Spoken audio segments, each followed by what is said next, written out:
Hello അസ്സാം വലൈക്കും guys. ഇന്ന് ഉച്ചയ്ക്ക് ചോറ് കഴിക്കാൻ വേണ്ടിയിട്ട് ഒഴിച്ചു കൂട്ടാനായിരുന്നു മുട്ട പൊരിച്ചത്, അച്ചാറ്. അപ്പോഴത്തേക്ക് രാത്രി കഴിക്കുന്ന കാര്യം ആലോചിച്ചപ്പോഴത്തേക്ക് എന്തേലും വേണം. അപ്പോഴാണ് വിചാരിച്ചത് ഫ്രിഡ്ജിലിരിക്കുന്ന ഇറച്ചി എടുത്തങ്ങ് പൊരിച്ചാലോ എന്ന്. കവറിൽ തന്നെ ഇതേപോലെ ചുരുട്ടി കെട്ടി മടക്കി വയ്ക്കുക, അല്ലെങ്കിൽ കാറ്റ് പിടിച്ച് ഇല്ലാതായി പോവും, പൂപ്പൽ കയറും, പിന്നെ അത് ഉപയോഗിക്കാൻ കൊള്ളത്തില്ല. അങ്ങനെ ഇതിലേക്ക് കുറച്ച് ഉപ്പ് കൂടി ഇട്ട് കൊടുക്കുക, ജിഞ്ചർ ഗാർലിക് പേസ്റ്റ് ഇട്ട് കൊടുക്കുകയാണ്. ഇന്ന് ഭയങ്കര മടി പിടിച്ചൊരു ദിവസമായിരുന്നു. അതുകൊണ്ട് ഇഞ്ചി വെളുത്തുള്ളിയൊക്കെ പൊളിച്ച് ചതച്ചുകൊണ്ടിരിക്കാൻ വേണ്ടിയിട്ട് വയ്യ.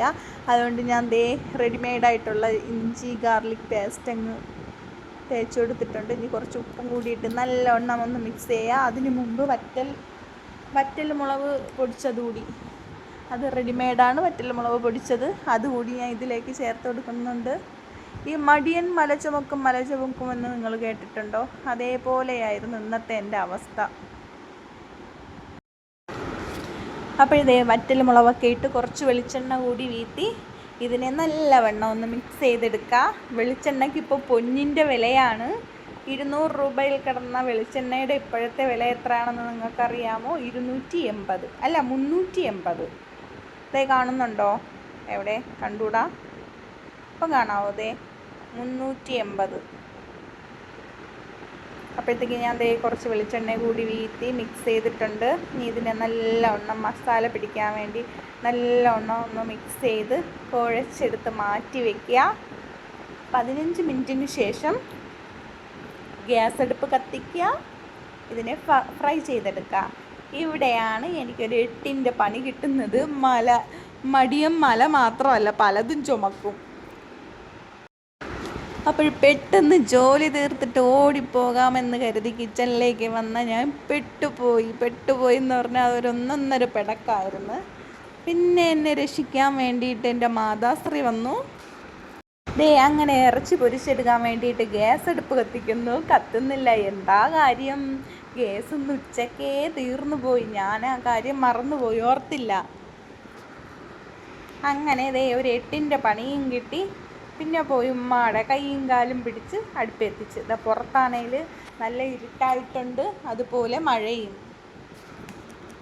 അങ്ങനെ പുറത്തോട്ട് ഇറങ്ങണമെങ്കിൽ ആദ്യം സിൽവ അടച്ചിടണം, അല്ലെങ്കിൽ അവൻ ഈ പാതിരാത്രി ഇറങ്ങി പുറത്തോട്ടോടിക്കഴിഞ്ഞാൽ അതിനെ പിടിക്കാൻ ഇനി വേറൊരാൾ പോവേണ്ടി വരും. ഇന്ന് രാവിലെ മൊത്തം പണിയാണേ. അച്ചാറിടാൻ വേണ്ടി മാങ്ങ എടുത്തിരുന്നതാണേലോ പഴുത്ത മാങ്ങ, പച്ചമാങ്ങ കിടന്ന് പഴുത്തതായിപ്പോയി.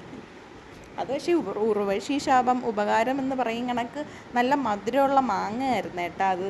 പിന്നെ നമ്മുടെ കിച്ചൺ പുറത്താണേലും മഴത്തുള്ളികൾ തുള്ളിയെടുക്കുന്നുണ്ട്. കിച്ചണിലാണെങ്കിൽ കുറേ ചൂട്ടും എല്ലാം കൂടി ഉമ്മ മഴ വന്നപ്പം വാരിക്കൊണ്ടുവന്ന് വെച്ചത് അതേപോലെ അടുക്കളയിലിരിക്കുന്നുണ്ട്. ഇവിടെ കുറച്ച് പച്ചമാങ്ങ മാറ്റിയിട്ടിട്ടുണ്ട്. ഇത് ഞാൻ നാളെ അച്ചാറിടുന്ന ഒരു വീഡിയോ അപ്ലോഡ് ചെയ്യാൻ കേട്ടോ. നമ്മൾ കല്യാണത്തിനൊക്കെ പോകുമ്പോൾ ബിരിയാണിയിലൂടെ കിട്ടുന്ന ഒരു പ്രത്യേക തരം അച്ചാറുണ്ടല്ലോ, നമ്മൾ വിചാരിക്കൂലേ നമ്മളിത് എങ്ങനെയാണ് വീട്ടിലിടണേന്ന്. അതിൻ്റെ ഒരു ടെക്നിക്കുണ്ട് കേട്ടോ, ഞാൻ നാളെ പറഞ്ഞുതരാം. അടുത്ത വീഡിയോയിൽ ഞാൻ ആ മാങ്ങാച്ചാറിടുമ്പോഴത്തേക്ക് നിങ്ങൾക്ക് ഉറപ്പായിട്ടും പറഞ്ഞുതരും. ഇറച്ചിയുടെ മണം അടിച്ചിട്ടാണെന്ന് തോന്നുന്നു. സിൽവ ഇവിടെ വന്ന് അടുക്കളയിൽ അവിടെ കിടക്കുന്നുണ്ട്. അവൻ വന്ന് നോക്കുകയാണ്. അവനിക്ക് ഫുഡ് കൊടുക്കാൻ സമയമായി. ഇപ്പം ഇറച്ചി പൊരിക്കാൻ വേണ്ടി പുറത്തോട്ട് ഇറങ്ങണമെങ്കിൽ അവനെ പിടിച്ച് കെട്ടിയിട്ടില്ലെങ്കിൽ അവൻ നമുക്ക് മുമ്പേ ഓടും. അങ്ങനെ ഞാൻ അവനെ കൊണ്ടുവന്ന് ഇവിടെ കസേരയിൽ കെട്ടിയിടുന്നുണ്ട്. പൂച്ചയെ പിടിച്ച് കെട്ടി അതുകൊണ്ട് നമ്മൾ ഇങ്ങോട്ട് ചെയ്യാം. അത് കുഴപ്പമില്ല. അല്ലാ പഠിച്ചോണി. ഓ ചൂട്ടൊക്കെ കൊണ്ട് ബൾബ് കാണണ എൻ്റെ ബേബി, ബൾബ് കാണണ ബേബി, ബൾബ് കാണണ. ഇങ്ങോട്ടേക്ക് ചിരിച്ചാണ്. Smile please.